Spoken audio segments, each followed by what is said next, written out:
What is something someone has done that you will never be able to forgive them for? My mum breaking her back to support and help everyone in our family and extended family, only to have everyone complain about how hard her terminal cancer diagnosis was for them and how she didn't understand what they were going through. I've cut so many people out and can't seem to trust people or let them in anymore. I'm so much quieter and reserved now. All I do is work and stay at home. Edit, just wanted to write that it's a shame so many people have the same experience. It's definitely easier once you cut people out. Thanks everyone for being so nice. I will work on being more sociable again. Reply, I am so sorry about your mom. That hurts. I feel like I could have written this myself. Same experience with my mom's side of the family, my siblings, and her terminal diagnosis. Somehow, against all odds, she's still here fighting it. No thanks to any of them. It will never go away though, so her status is still terminal. All we can do is buy a little time. It's just me and my ailing stepdad, also sick himself. I left my job to caregive. My mom has sacrificed so much of herself and her own life to help them all, and then when she finally needs some serious support herself, well, that's just too inconvenient for them. I am also changed by this. I first experienced it when my dad died. A lot of family and friends just poofed out of existence suddenly when I needed them, it seemed. The people I thought closest to me abandoned me, but people I least expected stepped up instead. I learned a lot about the nature of genuine friendship when that happened. When Mom got sick too, it was the same. Many people I thought were very close disappeared, and new or unexpected people stepped up. They aren't family though. They can't help me much with caregiving. We have plenty of family that should be helping with that, but have every excuse not to. I am also a lot quieter and more reserved now. I'm too tired to even feel angry anymore. Story number 2. My aunt was engaged to her college boyfriend. They had been together for 10 years. They worked at the same company. Then he told her he had feelings for one of their coworkers. They broke up. She was devastated. To hear my aunt tell it, the other woman looked a lot like her, but she was prettier. She was also younger, 23 versus 31. She had also gone to a slightly better college. The way my aunt saw it, everything about this woman was like her, only better. She called this other woman an upgrade of herself. That broke my heart. It would be bad enough if her ex was thinking it. But imagine listening to someone describe the person their SO left them for as an upgrade. For a couple of months, she was basically stalking them on social media and wallowing in self-pity. We finally forced her to block them and dragged her out of the house, where she spent all non-work hours. 4 months after the breakup, she was okay. Not great, but life goes on. Something she never imagined feeling without her former fiancé. 6 months after the breakup, she got a promotion and started to feel pretty good about herself. She started to wonder why so much of her self-worth was tied in with her ex. Then she bumped into her ex, who she had been avoiding at work, on her way out of the building. He told her she looked great. She said she hoped he was doing well. He told her he broke up with the new girl. She wished him luck and left. That same night, he sent her the single longest text I have ever seen, talking about how much he missed her and all the things that were so great about their relationship. He then sent another text telling her all the reasons why things didn't work out with the other woman. She was great, she was funny, she was kind, but she wasn't you. The whole time I was with her, all I could do was think about what a massive mistake it was to leave you, but I didn't think you would take me back, and all the reasons why they should get back together. She said no. He said he knew she missed him too. He asked why she didn't want to be as happy as they used to be. She said she would love to be that happy, but it wasn't possible. She didn't trust him. He said he would earn her trust. She asked if he would take her back if she had ended their engagement to date their boss for 6 months before returning and asking him to take her back.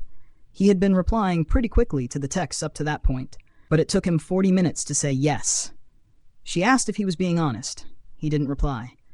The next day at work, he cornered her and said something like, "Everything I do, every happy moment, feels less because you're not by my side. Please give me another chance." She told him she couldn't, but assured him he would feel better with time. After that, aside from an attempted hookup during the office Christmas party on his part, they went their separate ways. I've corrected the punctuation and made minor adjustments for clarity and flow. Story number 3. My best friend and I went into business, and for the first 2 years, it was all above board. Then she started to change, got greedy, and was taking money out of places she shouldn't. She hired her daughter, who, honestly, was the most entitled person I have ever met. I didn't see it for so long, but I was doing 90% of the work and they were living the dream. I rarely took a wage. I knew I had to leave when she started talking about how we could legally rip people off.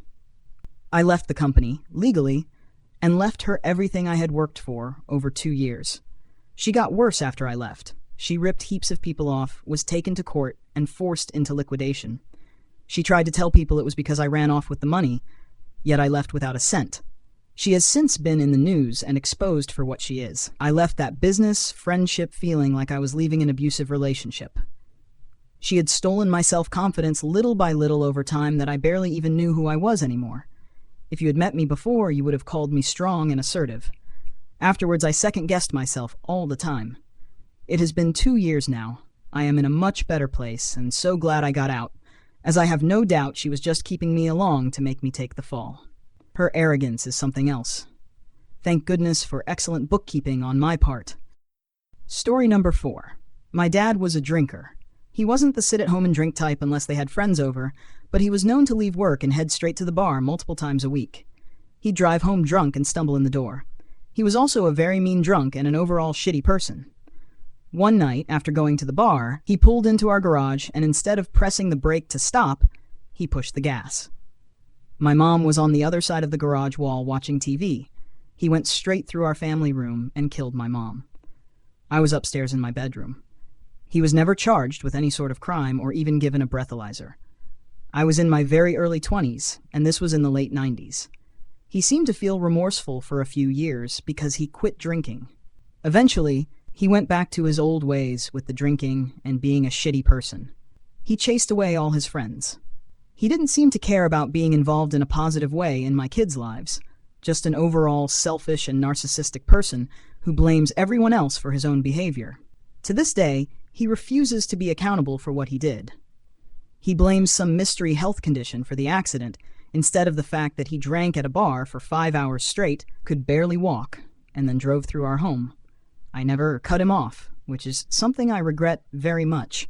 I now feel like I'm trapped because I'm the only child, and he's had many health issues, caused by his own stupidity, over the last 5 years, which I've had to single-handedly deal with.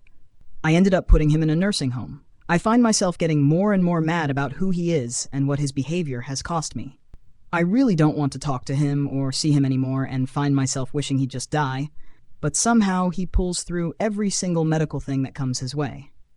I feel guilty for having those thoughts, but I can't help it. I'm not sure I can just cut him off since I'm the trustee and POA for him and his estate. I feel trapped and angry. Anyway, I can never forgive him for not changing who he was after what he did. Story number 5. My mum was having mental health problems, and one day it spiraled into her becoming suicidal. The whole thing started when my stepfather, I'll call him Jay, started going on a text rant about him being alone and doing all of the work. I called my mum and asked what was happening, and she didn't know. About an hour later, I got a call from Jay telling me to call 000 and get an ambulance to the house. No reason why, he just hung up. I had to call him back telling him I couldn't get an ambulance for no reason and asked what was going on. He didn't answer and just got pissed. Now I was lucky enough to be working at my family's company, so they knew what was going on my end. After work, my aunt drove to my mum and Jay's place and we found the door open, no sign of my younger siblings, and Jay restraining my mum, who was not in a good headspace. Next, an ambulance was called and we had to wait. From what I remember, Jay also locked my aunt outside. There was a lot of animosity between him and my mum's family. The ambulance and police came, took Mum to the hospital, and Jay went with her. I'm not in the best state myself, but I think, hey, I'll get my younger siblings ready for bed. One less thing for Jay to do. My siblings were over at the neighbors. They were in single digits. I can't remember how old they were at the time. So I grabbed them and started their nighttime routine with my aunt helping me. I texted Jay, but he didn't have his phone, so I had no way to contact him. About 30 minutes later, the door slammed open, and Jay started screaming at my aunt to get out of my forking house, replace fork with the F word, and grabbed her. He dragged her to the front door and got her in a chokehold. Both of my siblings witnessed this, and my little sister was within arm's reach of what was happening. I talked Jay down, and my aunt and I left. That was the start of the downhill path. The next year, my relationship with Jay spiraled to me outright hating him. I was no longer close to him, and I now knew he had emotionally abused me and was doing the same to my mum, plus financial abuse. It took a while to convince my mum to leave him, but she did, and I am so grateful. What I can't forgive is him forcing no contact with my half-siblings for over a year. This happened at the end of 2020, so we already had limited contact, but he blocked me from talking to them. I also can't forgive him for taking my childhood. I have PTSD, and it has taken a while for me to somewhat heal.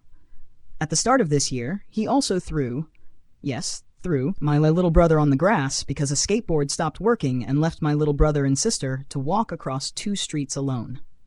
For a significant portion of the year, my little sister couldn't be in the same room as my brother when he was on the phone with Jay. A restraining order was placed, and Jay is currently having supervised visits with the kids. So yeah, if I could have one free punch, I would use it on Jay. And I still wouldn't forgive him for all the harm he has caused to my family.